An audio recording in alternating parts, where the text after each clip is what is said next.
Saya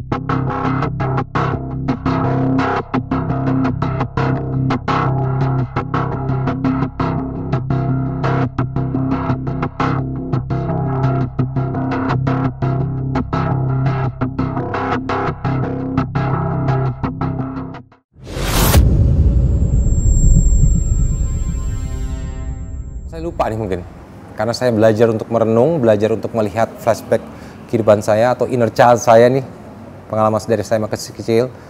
Oh iya, ini dia. Oh ini dia masalahnya. Oh ini dia. Oh kenapa saya akhirnya makin narkoba? Oh saya dulu seorang broken home. Jadi saya punya kekecewaan dalam diri saya gitu, yang saya tuh nggak bisa ungkapkan ke orang tua, sehingga akhirnya saya pendem gitu kan. Selamat siang. Halo guys, seluruh masyarakat Indonesia. Pada kesempatan hari ini saya kedatangan tamu yang luar biasa, Saudara Sandi Tumiwa, yang bersangkutan pernah terlibat narkoba. Mari kita dengarkan kesaksian bagaimana yang bersangkutan bisa sembuh dari narkoba dan menjadi pribadi yang berbeda setelah sembuh.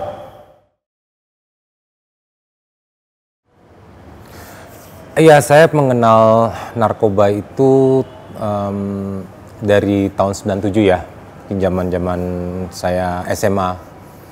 Biasa anak-anak gaul, kita bergaul, terus akhirnya saya pertama kali mencoba yaitu putau ya dulu. Saya pakai putau tahun 97 itu bersama kawan-kawan juga, karena saya pengen dianggap aja, gitu, dianggap keren gitu. Ini gue pakai putau loh, kayak gue mau eksistensi, saya mau tuh eksistensi ini loh diri saya coba-coba akhirnya. Tapi saya pada waktu itu bersyukur, kenapa? Ya bersyukur antara sedih dan bersyukur sih. Saya punya sahabat namanya Nakia itu meninggal.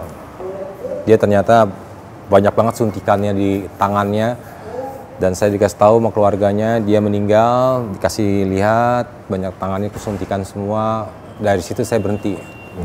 Tapi saya kan nggak tahu pendidikannya, saya nggak tahu pengetahuan itu. Akhirnya saya mulai gantilah dengan berarti putau parah nih, saya nggak mau, gue serem gitu kan. Saya sedih banget di situ beneran. Tapi saya pakai sampai bikin bikin band namanya Nakia dulu. Waktu itu sama Irma Darmawangsa, ada artis ya Irma Darmawangsa. Saya bikin band nyanyi di daerah suatu kafe kan di sana tahun 97 ya, 97-an. Udah, setelah itu saya mulai coba yang lain dengan coba yang namanya Inex, bergaul sama yang lainnya namanya dugem, tempat dugem. Karena kan saya nggak tahu pengetahuan itu mengenai putau. Kayak saya tahu teman saya meninggal, sahabat saya, orang terdekat saya meninggal, saya berhenti gitu. Saya nggak tahu juga, makanya karena saya nggak tahu itu akhirnya saya coba yang lain karena katanya fun, ya bener, akhirnya fun, seneng. Sampai singkat cerita saya mencoba yang substance yang zat yang saya suka, itu adalah sabu. Gitu. Itulah rangkaian saya mengenal.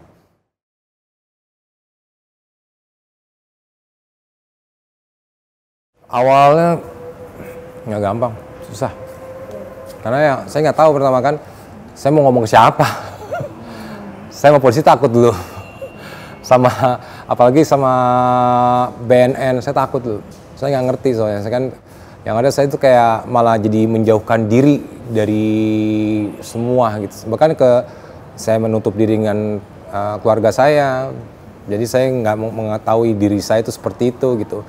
Bahkan saya akhirnya menyangkal diri saya seperti itu gitu. Enggak, gue baik-baik aja kok gitu. Gue baik-baik aja, gue masih bisa syuting, gue masih bisa kerja. Buktinya gue lihat dong kerjaan gue banyak ini. Tapi akhirnya ya udah, ya saya sih bersyukur ya dengan yang namanya hit the bottom.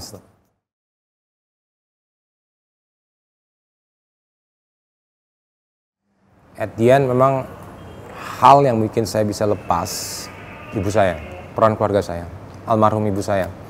Sebelum dia meninggal, dia memberikan pesan sama saya. Saya lagi di dalam waktu era pandemi kan, dari Salemba hanya bisa memberikan video call ya. Karena untuk bisa berhubungan dengan keluarga. Akhirnya saya cuma bisa ngelihat di video call ibu saya lagi di disiram pakai bunga. Saya nggak bisa mandiin ibu saya cuma bisa ngeliat dia di video call, itu sakit banget. Jadi hanya gara-gara sebuah sabu yang cuman mungkin 700.000, 600.000, saya kehilangan orang-orang yang saya sayangin. Tuh.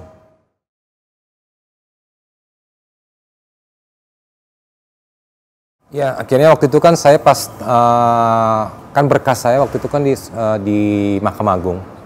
Saya mendapatkan 127. Saya bersyukur. Akhirnya saya direhab kan. Memang akhirnya kan tapi karena lama waktunya akhirnya saya selesai di setahun 5 bulan ya. Karena kan lama persidangan ya. Akhirnya waktunya nggak cukup, saya bebas murni ya. Sehingga akhirnya saya sendiri memilih. Karena waktu itu juga almarhum ibu saya waktu sempat kan pernah kunjung datang ke tempat saya ditahan dulu kan di Salma, bilang kamu kapan sih direhab gitu. Mama pengen kamu direhab Lusan gitu. Nah, itu yang selalu terngiang-ngiang saya, amanah mama saya itu minta saya direhab. Terus akhirnya beliau mengamanahkan saya, mama tuh nggak pengen apa-apa sama kamu San. Mama cuma pengen kamu tuh jadi anak yang baik. Jadi 2 poin itu gitu. Sehingga akhirnya pas saya keluar dari tahanan, saya langsung meminta untuk ke rehabilitasi.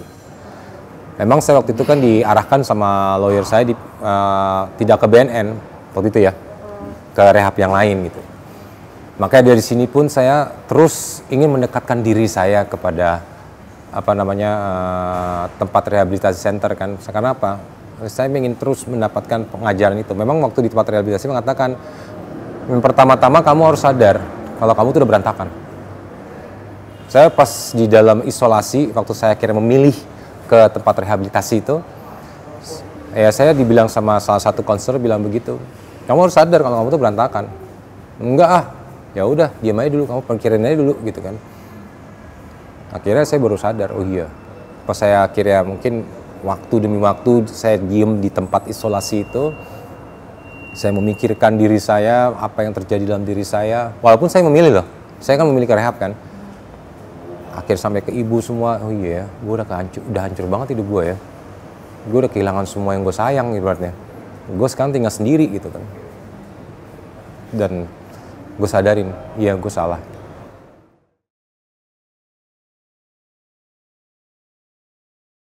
Ya intinya perbandingannya, ketika kamu make dan kamu nggak make, bagaimana? Karena kita kan denial, saya kan merasa denial, maksudnya nggak mungkin lah gue begini, enggak, gue masih bisa kerja masih ini. Tapi kan secara langsung kalau kita ngeliat flashback belakang, apa yang kita dapat positifnya, apa yang kita dapat negatifnya kan. Ternyata yang saya sadarin dalam diri saya banyak banget negatifnya.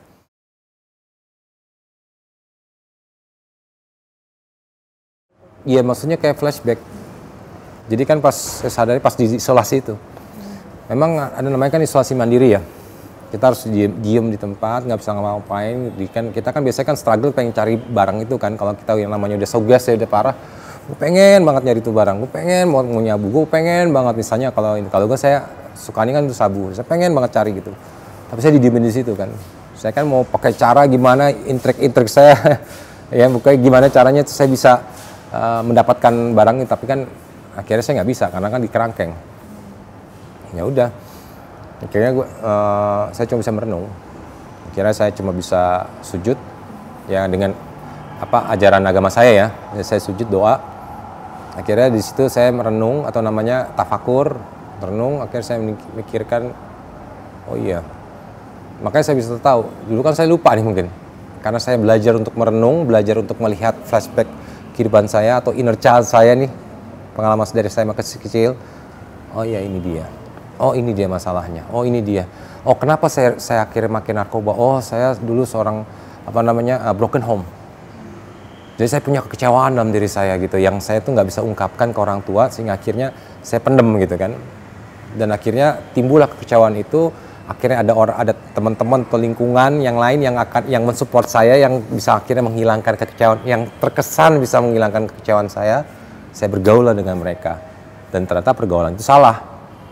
Karena pergaulan mereka kan mungkin ya karena wajar ya anak muda zaman dulu itu kan pengennya ya kalau drugs itu keren. kata mereka gitu. Padahal yang saya tahu sekarang drugs itu ya not keren, berantakan hidup lo at the end gitu. Tapi kan baru kamu sadar sekarang ini. Ya, sekarang ini saya udah umur 39 tahun, saya harus ibaratnya harus mulai mupuk lagi, menata lagi nih hidup saya yang udah berantakan kemarin-kemarin. Tapi ya bukan berarti saya terus down gitu ya, saya harus bangkit gitu. Apalagi kalau misalnya saya ngeliat kan masa depan, ibaratnya umur-umur yang masih 15, masih 14 gitu kan, yang masih punya potensial, masih mereka tuh gila kalau mereka 39, kalau mereka fokus saja dengan umur saya sekarang mungkin mereka udah bisa jadi pejabat ya. Udah jadi pengusaha yang sukses, udah bisa jadi apa gitu. Kalau saya ya wajarnya kan saya di posisi ini saya harus bangkit lagi kan. Sebagai seorang entertainer, saya sebagai seorang artis, ya saya udah jatuh bangun, tapi akhirnya saya baru sadar banyakan jatuhnya. Dan saya baru sadar akhirnya, ini gara-gara saya. Kenapa? Kenapa saya memilih drugs itu? Kenapa saya milih sabu ini? Kenapa saya waktu dulu beli putau? Kenapa waktu saya milih Inex? Karena saya ambil yang namanya semua lah barang-barang yang kalau dibilang haram. Haram itu kenapa? Karena menghancurkan diri kita. Itu haram. Jadi benar saya sadar itu. Kayak gitu.